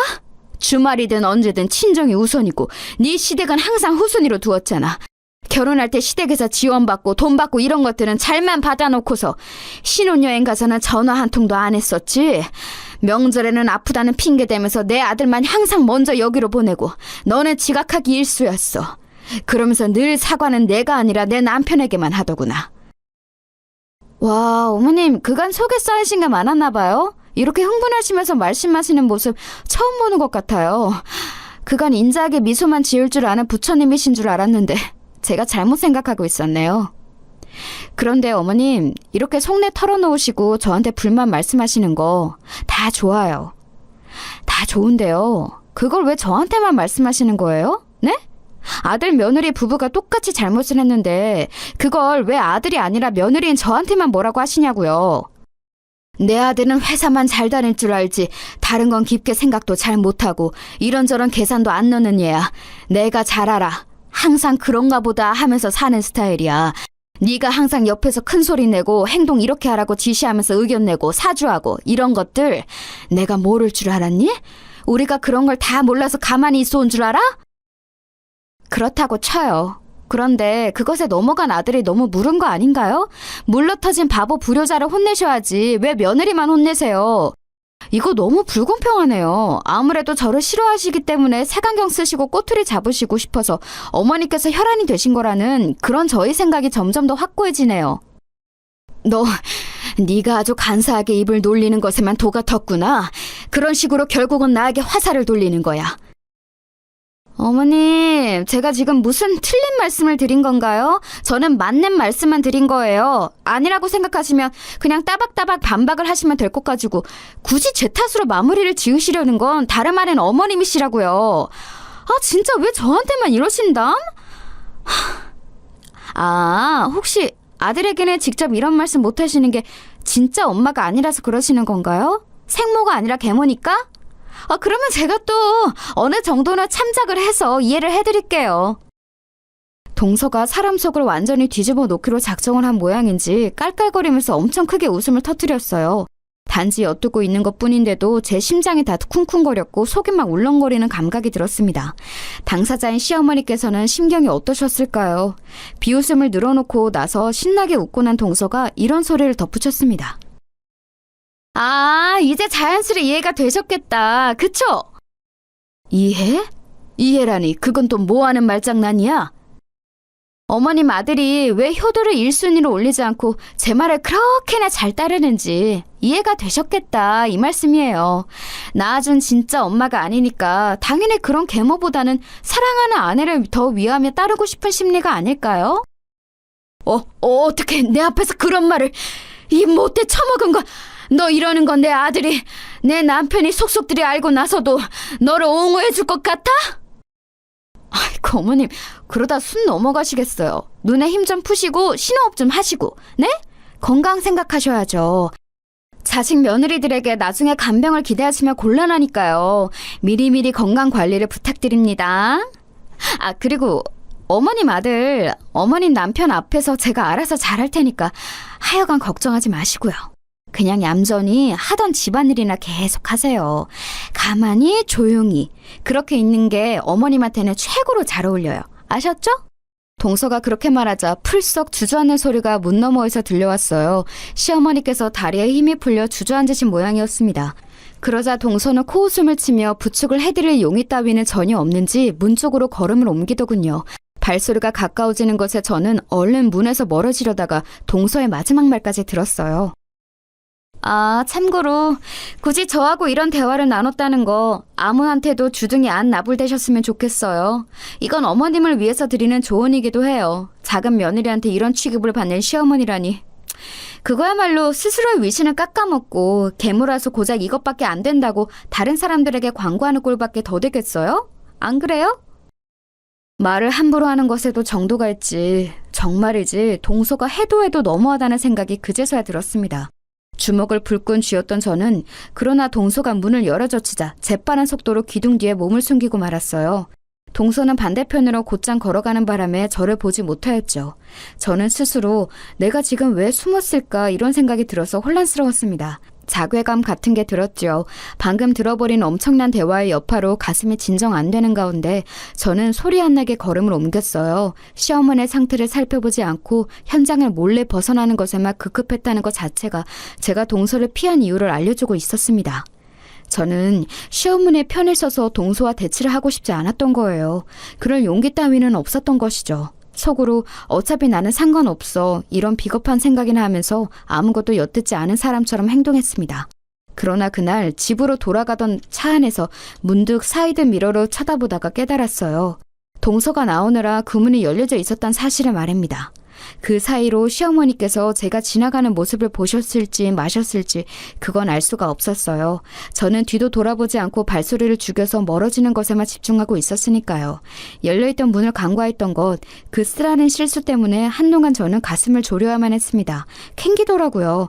왠지 그날 제가 목격당했을 것 같다는 짐작이 들어서 시어머니를 똑바로 쳐다보기가 어려워졌어요. 하지만 사람이라는 건 적응의 동물이자 망각의 동물이더라고요. 며칠이 지나자 몇 주가 지나도록 시어머니께서 어떠한 낌새도 보이시지 않자 저는 안심을 해버렸습니다. 그날 시어머니께서는 저를 못 보신 게 분명했죠. 그렇게 믿었었는데 아니었다는 걸 저는 알게 된 거예요. 시아버지께 얻어맞은 뺨이 후끈거리는 것을 느끼며 저는 호통을 들었습니다. 너 역시 마찬가지다. 너는 네 시어미가 일방적으로 모욕적인 말을 듣고 있는 현장에 있었음에도 모른 척하였지. 그리고 영영 입을 다물어 버렸어. 네 시어머니가 느꼈을 아픔, 고통, 수치심 이런 것을 너는 다 외면해버렸던 거야. 아버님 그날 일을 말씀하시는 것 같은데 그때는 제가 정말 경황이 없어서 자리를 뜨고 말았습니다. 아무한테도 알리지 않는 게 어쩌면 어머님을 도와드리는 것일 수도 있다고 생각해서 잠자코 지냈습니다. 죄송해요. 글쎄다. 네가 지금 그 변명을 진심으로 늘어놓는 것인지 아닌지 잘난 새치어를 놀리는 것에 도같은 네 동서, 내 작은 며느리를 생각하자면 너 역시도 온갖 가식만 부리고 있을 가능성을 배제할 수 없지. 아버님, 그러시다면 설마 동서를 교육시키려고 저기에 가두신 건가요? 아무리 그래도 사람을 저기에 가둬두시다니. 동서가 언제부터 저기에 있었나요?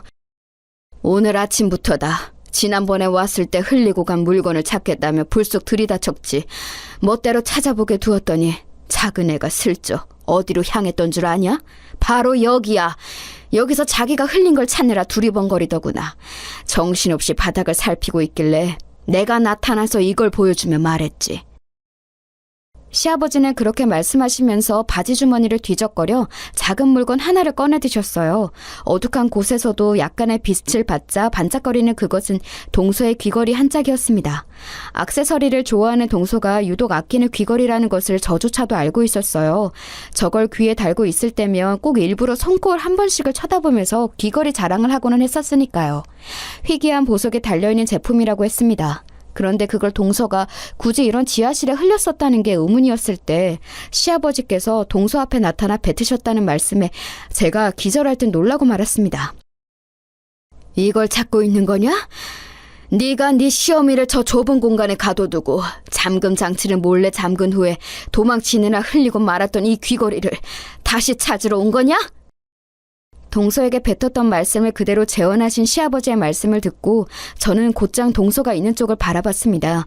굳게 닫혀있는 문 너머에서 동서의 떨리는 숨소리가 들려왔어요. 동서가 시어머니를 저기에 가뒀었다니 가히 충격적인 이야기였습니다.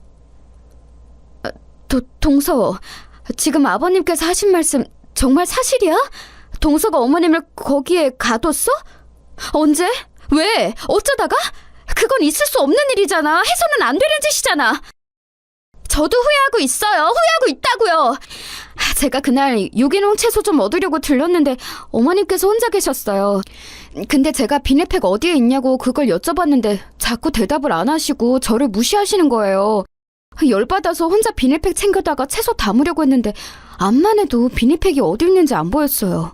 부엌 살림을 들여다본 적이 있어야 알든가 말든가 하죠.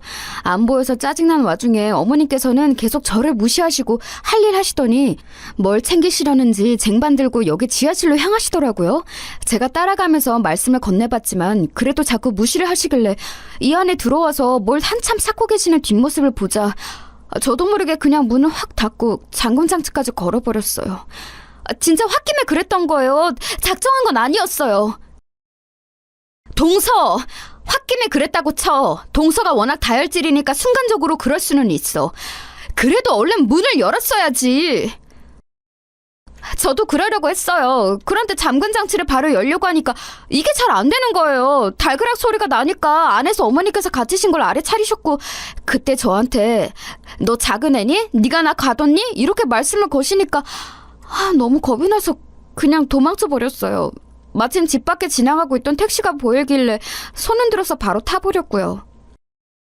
세상에나 정말 어이가 없는 일이었습니다. 사고를 쳤으면 수습을 하면 될 것을 회피를 해버린 동서 때문에 시어머니께서는 휴대폰도 없이 그 안에 들어가서 장장 7시간을 갇혀 계셨다고 했어요.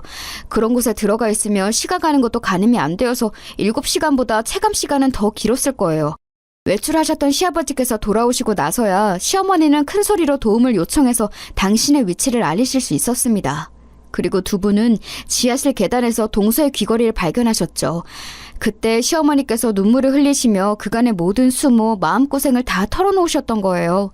시아버지께서는 극한의 분노에 휩싸이셨지만 당장 응징하시겠다는 시아버지를 말린 건 시어머니이셨다고 합니다. 당신께서 분란의 불씨가 되는 건 사양이라고 하시면서 앞으로를 지켜보며 앞으로 벌어질 일들만 바로잡고 싶다고 하셨다고 하네요. 시어머니의 관용에 시아버지도 어느 정도 수긍을 하셨고요. 그런데 동서가 귀걸이를 찾으러 온 모습을 보자 시아버지께서는 그때 일을 추궁하셨던 거죠. 그리고 동서는 너무 찔린 나머지 헛소리를 하고 말았고요. 네? 어머니께서 이 안에 갇혀 계셨다고요? 글쎄요. 제가 무의식적으로 저기 잠근 장치를 걸었었나 안 걸었었나 그건 확실히 잘 모르겠는데 다른 것도 아니고 집에 있는 지하실이니까 그래도 어머니께서 많이 무서워하지는 않으셨을 거예요. 그렇죠? 죄송하다고 사과를 해도 부족할 판국에 그런 소리를 늘어놓으니 시아버지의 화를 돋우고 만 것이었죠. 시아버지께서는 안 무서울 것 같으면 네가 들어가 봐라고 하셨고 동서는 자신의 말을 증명하기 위해 일단 안에 들어갔던 거예요. 그리고 시아버지께서는 잠금 장치를 거신 채 무작정 지하실 밖으로 나오셨죠. 남겨진 동서는 혼비백산이었고요. 일련의 과정들을 알게 된 제가 그 어떤 말도 함부로 뱉을 수가 없어서 고개만 떨구었습니다. 너는 그 젊은 나이로 고작 네 시간을 거기 있었던 걸 가지고 엄살을 다 떠는구나. 너보다 훨씬 나이가 많고 심약한 네 시어머니는 7시간을 훌쩍 넘기도록 그 안에 갇혀 있었고 내 도움으로 나왔을 때는 사지를 떨고 있었으나 너에게 당장 응징하겠다는 나를 열심히도 만류하였어. 앞으로 너에게 기회를 주고 싶다고 말하는 그런 너의 시어미를 네가 반의 반이라도 따라갈 수 있을까? 나는 없다고 본다. 그리고 큰애 너도 마찬가지다. 작은 애가 야비하다면 너는 비겁하기 짝이 없어. 너 역시 할 말이 없어야 마땅해. 시아버지의 말씀 앞에서 저는 진심으로 입이 10개라도 뱉은 말이 없어졌어요. 그 어떤 그럴싸한 변명을 내놓더라도 제 비겁한 행적이 지워지는 건 아니었으니까요. 숙연하게 고개를 떨구고 있던 그때 문 너머에서 동서의 흐느끼는 목소리가 들려왔어요. 아버님, 잘못했습니다. 제가 그간 오만방자했고 건방졌고 주제 넘었고 못되게 굴었습니다. 그러면 안 되는 거였는데 제가 부족한 인성 때문에 잘못을 저질렀어요. 죄송해요. 어머님께도 정식으로 사과를 드리겠습니다. 제가 조금 놀라서 시아버지를 쳐다봤어요. 동서의 목소리, 그건 들어본 적 없이 진실된 음성이었어요. 그것을 시아버지께서도 느끼신 건지 무표정했던 얼굴에 묘한 기운이 감도는 것이 보였습니다. 잠시 후 시아버지께서는 잠근 장치를 열어주셨어요. 그러자 눈물에 젖은 얼굴로 동서가 힘없이 안에서 걸어 나왔습니다. 동서는 재차 시아버지 앞에서 다시는 건방진 언행을 하지 않겠다고 맹세를 하였으며 시어머니께 따로 정식 사과를 드리겠다고 다짐했습니다. 그리고 저 역시 앞으로는 진심을 다해 시어머니를 공경하는 며느리가 되겠다고 시아버지 앞에서 약속을 드렸어요. 사죄를 하는 며느리들을 두고 시아버지께서는 깊은 한숨을 내쉬셨습니다. 너희들의 잘못이기에 앞서서 내 아들들의 잘못이지. 이 불효자 놈들 정신 똑바로 안 차리면 이제 국물도 없다. 전 재산을 사회에 기부하는 한이 있더라도 그것들에게는 한 푼도 내 돈을 물려주지 않겠다고 선언을 해버리는 수밖에. 제가 화들짝 놀랐는데 제 옆에서 동서는 놀라다 못해 거의 실신할 지경으로 보였어요. 저는 그때 알았죠. 동서가 알아서 시동생의 시큰둥한 태도로 바꾸어 놓을 것이라고요. 저 역시도 남편하고 옳게 마음을 다잡고 잘 해나가야겠다는 생각이 들었으니 시아버지께서는 좋은 수단을 쓰신 걸지도 모르겠습니다. 여행에서 돌아오신 시어머니를 동서가 먼저 따로 찾아뵈었어요. 저는 그로부터 이틀 뒤에 찾아가서 인사를 드렸는데 그때 시어머니께 듣기로는 동서가 굉장히 공손해졌다고 하더라고요. 어머님, 제가 동서를 탓할 군번이 못 되는 것 같아요.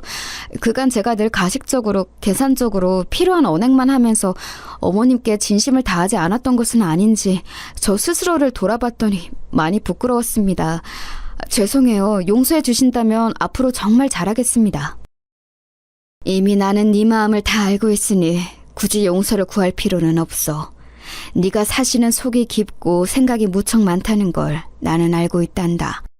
너를 보고 있자면 유복한 집안의 안주인 자리를 갑자기 꿰차게 되었던 날에 내가 생각이 나. 나에게 충실한 남편, 비록 살가운 자식들은 아니지만 그래도 나를 외면하지는 않기에 그것만으로도 고마웠던 삼남매. 내가 누리면서 동시에 책임져야 할 것들이었지. 행복하고 가슴 벅찼지만 어딘가 늘 초조했어. 내 자리가 아닌 것 같아서 걱정으로 악몽을 꿀 때도 많았어. 그런데 너를 보면 그 시절의 내가 떠올라. 시어머니께서 말씀을 이어가시는데 이상하게도 저는 눈물이 주르륵 흘러내렸어요. 아무도 알아차리지 못한 저조차도 애써 묻어두었던 제 내면 깊숙한 곳에 감춰진 모습을 시어머니께서 보셨다고 생각하니까 놀랍기도 했고 누군가 저를 알아주었다는 생각으로 감동에 차기도 했습니다. 그네야, 인생을 내가 지금까지 살아보니까 내가 사랑하는 사람들도 정말 소중하지만 나를 사랑해주는 사람들만큼 고마운 존재들은 없더라. 누군가에게 사랑받는 것은 정말 어려운 일이더라. 그런 존재들에게 늘 감사해야 돼. 그래야 인생이 더욱 가치 있어지고 의미 있어져. 저는 시어머니께서 왜 그런 말씀을 하시는지 알 것 같았어요. 고민하던 저는 오래간만에 언니를 찾아갔습니다. 자매가 단 둘이 마주 앉으니까 좀 어색하더라고요. 사는 이야기부터 조금씩 나누면서 그렇게 대화를 풀어갔어요. 그리고 저는 언니에게 미안하다는 말을 건넸죠. 늘 제가 옳다고 생각하며 언니의 모든 것을 깎아내리고 얕잡아 보았던 것. 스스로가 그랬던 것을 저는 너무나도 잘 알고 있었기에 그 점들을 솔직하게 고백하고 언니에게 사과했습니다. 그런데 사실은 언니, 나는 언니가 부러웠던 걸지도 모르겠어.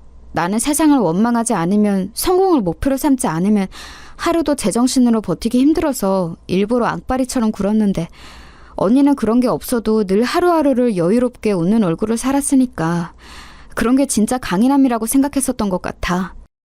그래서 나는 어쩌면 언니한테 질투가 나서 더욱 모진 말을 뱉었었나 봐. 제 진심 어린 사과를 들은 언니는 깜짝 놀라더니 무척 고마워했어요. 용기를 내어서 사과를 해준 것이 대단하다며 저를 축켜 세워주었죠. 나이가 들고 나서도 언니는 언니이고 동생은 동생인가 보더라고요. 저에게 칭찬해주는 언니를 보니까 제가 누군가의 동생이라는 게 실감이 나서 간만에 순수한 미소가 제 입가에 지어졌습니다. 저는 그 자리에서 언니의 심경 고백을 처음으로 들어봤어요. 나도 힘들었어. 어찌 보면 너와 마찬가지였을 거야. 힘들었고 세상이 미웠지.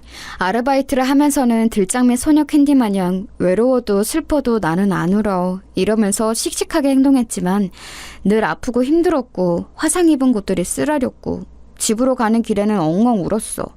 버스비가 아까워서 집까지 늘 걸어 다녔던 그 밤들이 서글펐어. 그때는 몰랐는데 지금 휴대폰으로 지도앱을 켜서 거리를 환산해 보니까 내가 매일 밤 아르바이트를 끝나고 4km를 집까지 걸어갔던 거였더라. 학교 끝나고 거기까지 걸어가서 6시간 근무를 한 뒤에 다시 4km를 걸어서 집까지. 다시 지금 해보라고 해도 못할 것 같은데 고등학교 생활을 그렇게 했었네. 정말 힘들었고 괜찮은 척을 하지 않으면 더 힘들어질 것 같아서 스스로에게 주문을 걸었던 것 같아. 긍정적으로만 생각하며 살자고. 일부러 더 그랬던 거지. 언니의 말이 끝나자 저는 철이 들고 나서는 처음으로 언니를 품에 와라 끌어안았어요. 언니가 깜짝 놀라서 얼어붙어 있다가 제가 울기 시작하니까 자기도 막 울면서 저를 꼭 안아줬습니다. 이렇게 별거 아닌 대화로도 저희는 속마음을 확인할 수 있었고 사이좋은 자매가 될 수 있었어요. 그 이후로는 자주 교류하면서 엄마까지 세 모녀가 즐겁게 지냈죠. 다 시어머니 덕분인 것 같아서 저는 효도하는 며느리가 되었답니다. 남편한테 항상 시어머니께 잘해드리라며 잔소리 날리는 아내가 되었고요. 동서는 사실 곧장 큰 변화를 보인 건 아니었는데요. 차츰 사람의 기운이 괜찮아졌어요. 예전에는 항상 시한폭탄 같은 기운을 두르고 있었다면 이제는 호수를 운영하는 백조 같은 기운을 슬쩍 두르고 있었죠. 무엇보다 시어머니 앞에서 동서가 시건방지게 구는 일은 없었답니다. 잘못 꼬여 있던 탈해가 잘 풀려서 모두 잘 지내고 있기에 다행인 일상을 보내고 있어요. 앞으로도 순탄한 앞날만 펼쳐졌으면 하네요.